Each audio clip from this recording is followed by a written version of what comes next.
ನಮ್ಮ ಸ್ಕಿನ್ ಆಗಿರ್ಬೋದು, ಕೂದಲಾಗಿರ್ಬೋದು, ಅಥವಾ ಓವರ್ ಆಲ್ ಹೆಲ್ತ್ ಆಗಿರ್ಬೋದು, ಬಾಡಿ ಹೆಲ್ತ್ ಆಗಿರ್ಬೋದು, ಎಲ್ಲವೂ ಚೆನ್ನಾಗಿರಬೇಕು ಅಂತಂದರೆ ಆ ಈ ರೆಮಿಡಿ ನಾವು ಅಪ್ಲೈ ಮಾಡೋದ್ರಿಂದ ಅಥವಾ ಕುಡಿಯೋದ್ರಿಂದ ಖಂಡಿತವಾಗ್ಲೂ ಇದೆ. ಅಂದರೆ ಎಲ್ಲನೂ ಹೆಲ್ಪ್ ಆಗುತ್ತೆ. ಅದರ ಜೊತೆಗೆ ಅಷ್ಟೇ ಪ್ರಮಾಣವಾಗಿ ನಾವು ನಿದ್ದೆಯನ್ನು ಕೂಡ ತುಂಬ ಚೆನ್ನಾಗಿ ಮಾಡಬೇಕಾಗತ್ತೆ. ಸೊ ನಾವು ನಿದ್ದೆ ಮಾಡಿಲ್ಲ ಅಂದರೆ ಅದಕ್ಕೆ ಅಂಟ್ಕೊಂಡಿರೋ ಹಾಗೆ ನಾನಾ ರೀತಿಯ ರೋಗಗಳು ಅಂಟ್ಕೊಳ್ತಾ ಹೋಗುತ್ತೆ. ಸೊ ನಾವು ಒಂದು ದಿನ ನಿದ್ದೆ ಮಾಡಿಲ್ಲ ಅಂದರೆ ನೀವು ನೋಡ್ಬೋದು, ನೆಕ್ಸ್ಟ್ ಡೇ ನಾವು ಕಂಪ್ಲೀಟಾಗಿ ಆ್ಯಕ್ಟಿವ್ ಆಗೇ ಇರೋದಿಲ್ಲ. ಸೊ ಏನೋ ಒಂಥರ ತಲೆನೋವು, ತಲೆ ಭಾರ ಅನಿಸುತ್ತೆ, ಮತ್ತು ಆ್ಯಕ್ಟಿವ್ನೆಸ್ ಇರೋದಿಲ್ಲ. ಸೊ ಅದರಿಂದ ಮತ್ತು ಬೇರೆ ಬೇರೆ ರೀತಿಯ ಹೆಲ್ತ್ ಪ್ರಾಬ್ಲಮ್ಸ್ಗಳು ಆಗ್ತಾ ಹೋಗುತ್ತೆ. ಸೊ ನಿದ್ರೆ ಅನ್ನೋದು ತುಂಬಾ ಇಂಪಾರ್ಟೆಂಟು. ಸೊ ನೀವು ನ್ಯಾಚುರಲ್ ಆಗಿ ನಿದ್ದೆ ಬರ್ತಿಲ್ಲ ಅಂದರೆ, ನಿದ್ದೆ ಮಾಡೋಕ್ಕೆ ಆಗ್ತಿಲ್ಲ ಅಂತಂದರೆ, ನಾನು ಇವತ್ತು ಒಂದು ಒಳ್ಳೆಯ ಹೋಮ್ ರೆಮಿಡಿಯನ್ನು ತಿಳಿಸ್ಕೊಡ್ತೀನಿ. ಸೊ ನೀವು ಇದನ್ನು ಟ್ರೈ ಮಾಡೋದ್ರಿಂದ ಯಾವುದೇ ರೀತಿಯ ಸ್ಟ್ರೆಸ್ ಇದ್ದರೂ, ಆಂಗ್ಸೈಟಿ ಇದ್ದರೂ ಕೂಡ ನೀವು ಕಂಪ್ಲೀಟಾಗಿ ಕಣ್ಣು ಮುಚ್ಕೊಂಡು ನೆಮ್ಮದಿಯಾಗಿ ನಿದ್ದೆ ಮಾಡ್ಬೋದು. ಸೊ ಇದಕ್ಕೆ ಬೇಕಾಗಿರುವ ಸಾಮಗ್ರಿಗಳೇನು, ಇದನ್ನು ಯಾವ ರೀತಿ ಮಾಡೋದು ಅಂತ ತಿಳಿಸ್ಕೊಡ್ತೀನಿ ಬನ್ನಿ. ನಿದ್ರಾಹೀನತೆ ಹೋಮ್ ರೆಮಿಡಿಗೆ ಬೇಕಾಗಿರುವ ಸಾಮಗ್ರಿಗಳು: 50 ಗ್ರಾಂ ಬಾದಾಮ್, ಕಲ್ಲು ಸಕ್ಕರೆ, 50 ಗ್ರಾಂ ಗಸಗಸೆ. ನೋಡಿದ್ರಲ್ಲ, ನಿದ್ರಾಹೀನತೆ ಸಮಸ್ಯೆ ನಿವಾರಣೆಗೆ ಏನೆಲ್ಲ ಇಂಗ್ರೀಡಿಯೆಂಟ್ಸ್ ಬೇಕು ಅಂತ. ಸೊ ಇಷ್ಟೆಲ್ಲ ಇಂಗ್ರೀಡಿಯೆಂಟ್ಸ್ ಅನ್ನ ಯೂಸ್ ಮಾಡಿಕೊಂಡು ಹೇಗೆ ರೆಮಿಡಿ ಮಾಡೋದು ಅಂತ ತೋರಿಸ್ತೀನಿ ಬನ್ನಿ.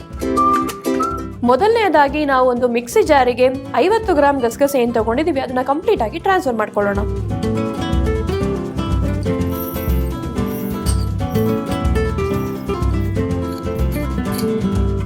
ನೆಕ್ಸ್ಟು ಬಾದಾಮಿ, 50 ಗ್ರಾಂ ಗಸಗಸೆ, 50 ಗ್ರಾಂ ಬಾದಾಮಿ. ಸೊ ನಿಮಗೆ ನಾನು ಇಷ್ಟು ಮಾಡ್ತಾ ಇದ್ದೀನಿ, ನಿಮಗೆ ಬೇಕಾದರೆ ನೀವು ಅದನ್ನು ಕ್ವಾಂಟಿಟಿ ಹೆಚ್ಚು ಮಾಡ್ಕೊಳ್ಬೋದು. 100 ಗ್ರಾಮ್ಸ್ 200 ಗ್ರಾಮ್ಸ್ ನಿಮ್ಗೆ ಎಷ್ಟು ಬೇಕೋ ಅಷ್ಟು. ಸೊ ಇದರ ಜೊತೆ ಒಂದು ಸ್ವಲ್ಪ ಕಲ್ಲು ಸಕ್ಕರೆ, ನೀವು ಪುಡಿ ಮಾಡ್ಕೊಂಡಿದ್ರೆ ಹಾಗೆ ಪೌಡರ್ಗೆ ಮಿಕ್ಸ್ ಮಾಡ್ಕೋಬೋದು. ಇದು ಸ್ವಲ್ಪ ದಪ್ಪ ಇರೋದ್ರಿಂದ ನಾನು ಮಿಕ್ಸಿಗೆ ಹಾಕಿ ಪೌಡರ್ ಮಾಡ್ಕೋತೀನಿ. ಸ್ವೀಟ್ ನಿಮಗೆ ಎಷ್ಟು ಬೇಕೋ ಅಷ್ಟು, ಇಲ್ಲ ಬೇಡ ಅಂದರೆ ನೀವು ಸ್ಕಿಪ್ ಮಾಡ್ಬೋದು.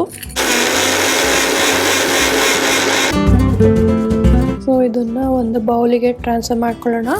ನಾವು ಪೌಡರ್ ರೆಡಿ ಇದೆ. ಯಾರಿಗೆಲ್ಲ ಈ ಇನ್ಸೋಮೇನಿಯಾ, ಸ್ಲೀಪ್ಲೆಸ್ನೆಸ್ ಅಂತ ಹೇಳಿರ್ಬೋದು, ಅಥವಾ ಸ್ಟ್ರೆಸ್ ಆಗಿರ್ಬೋದು, ಆಂಗ್ಸೈಟಿ ಆಗಿರ್ಬೋದು, ಸೊ ಇದರಿಂದ ನಿದ್ದೆ ಬರ್ತಿಲ್ಲ ಅನ್ನೋರು ಸೊ ಈ ರೆಮಿಡಿಯನ್ನು ಫಾಲೋ ಮಾಡ್ಬೋದು. ಸೊ ಈ ರೆಮಿಡಿ ರೆಡಿ ಆಗಿದೆ. ಈ ಪೌಡರನ್ನು ನೀವು 1 ಮಂತ್ಗಳ ಕಾಲ ಸ್ಟೋರ್ ಮಾಡಿಡ್ಬೋದು ನೀಟಾಗಿ ಡ್ರೈ ಪ್ಲೇಸಲ್ಲಿ. ಸೊ ಇದನ್ನು ಹೇಗೆ ಸೇವಿಸೋದು ಅಂತಂದರೆ, 1 ಗ್ಲಾಸ್ ಹಾಲಿಗೆ 1 ಸ್ಪೂನ್ ಈ ಪೌಡರನ್ನು ಹಾಕಿ ರಾತ್ರಿ ಮಲ್ಗೋದಕ್ಕೂ ಮೊದಲು ಇದನ್ನು ಕುಡಿದು ಮಲ್ಕೊಳ್ಳೋದ್ರಿಂದ ಯಾವುದೇ ರೀತಿಯ ಸ್ಟ್ರೆಸ್ ಆಗಿರ್ಬೋದು, ಆಂಗ್ಸೈಟಿ ಆಗಿರ್ಬೋದು ಕಂಪ್ಲೀಟ್ ಆಗಿ ನಿವಾರಣೆ ಆಗುತ್ತೆ. ಬರೀ ಅವಾಗ ಮಾತ್ರ ನಿದ್ದೆ ಬರೋದಲ್ಲ, ನಿಮಗೆ ಆ ಪ್ರಾಬ್ಲಮ್ ನಿಮಗೆ ಒಳಗಿನಿಂದ ಇದ್ದರೆ ಖಂಡಿತವಾಗ್ಲೂ ಆ ಪ್ರಾಬ್ಲಮ್ನ ಕಂಪ್ಲೀಟ್ ಆಗಿ ನಿವಾರಿಸೋದಕ್ಕೆ ಬರೀ ಸ್ಟ್ರೆಸ್, ಆಂಗ್ಸೈಟಿ ಅಷ್ಟೇ ಅಲ್ಲ, ಈ ಪೌಡರನ್ನು ನಾವು ಸೇವಿಸೋದ್ರಿಂದ ಥೈರಾಯ್ಡ್ ಕೂಡ ಕಂಟ್ರೋಲಿಗೆ ಬರುತ್ತೆ, BP ಕಂಟ್ರೋಲಿಗೆ ಬರುತ್ತೆ, ಶುಗರ್ ಕೂಡ ಕಂಟ್ರೋಲಿಗೆ ಬರುತ್ತೆ, ಆ್ಯಂಡ್ ಹೆಣ್ಮಕ್ಳಲ್ಲಿ ಫರ್ಟಿಲಿಟಿ ಹೆಚ್ಚು ಮಾಡಿಸುತ್ತೆ. ಆ್ಯಂಡ್ ಈ ಪೌಡರ್ ಬೋನ್ಗೂ ಕೂಡ ಸ್ಟ್ರೆಂತನ್ನು ಕೊಡುತ್ತೆ. ಸೊ ನಾವು ಇದನ್ನು ಮಕ್ಕಳಿಗೂ ಸಹ ಕೊಡ್ಬೋದು ಬೋನ್ ಸ್ಟ್ರೆಂಥನಿಂಗ್ಗೆ. ಸೊ ಕ್ಯಾಲ್ಶಿಯಂ ಕೂಡ ಹೆಚ್ಚಾಗಿದೆ, ಮೆಗ್ನೀಷಿಯಂ ಹೆಚ್ಚಾಗಿದೆ, ವಿಟಮಿನ್ಗಳು ಸಾಕಷ್ಟು ಇದರಲ್ಲಿ ಹೆಚ್ಚಾಗಿರೋದ್ರಿಂದ ಈ ಪೌಡರನ್ನು ಯಾರು ಬೇಕಾದರೂ ಸೇವಿಸ್ಬೋದು. ಆ್ಯಂಡ್ ರಾತ್ರಿ ಮಲ್ಗೋದಕ್ಕೂ ಮುಂಚೆ 1 ಸ್ಪೂನ್ ಈ ಪೌಡರನ್ನು 1 ಗ್ಲಾಸ್ ಹಾಲಿಗೆ ಮಿಕ್ಸ್ ಮಾಡಿ ಕುಡಿಯೋದ್ರಿಂದ ನಿದ್ರಾಹೀನತೆ ಸಮಸ್ಯೆ, ಇನ್ಸೋಮೇನಿಯಾ ಏನೇ ಇದ್ರೂ ಕೂಡ ಹೋಗಲಾಡಿಸೋದಕ್ಕೆ ಹೆಲ್ಪ್ ಮಾಡುತ್ತೆ ಅಂತ ಹೇಳ್ಬೋದು.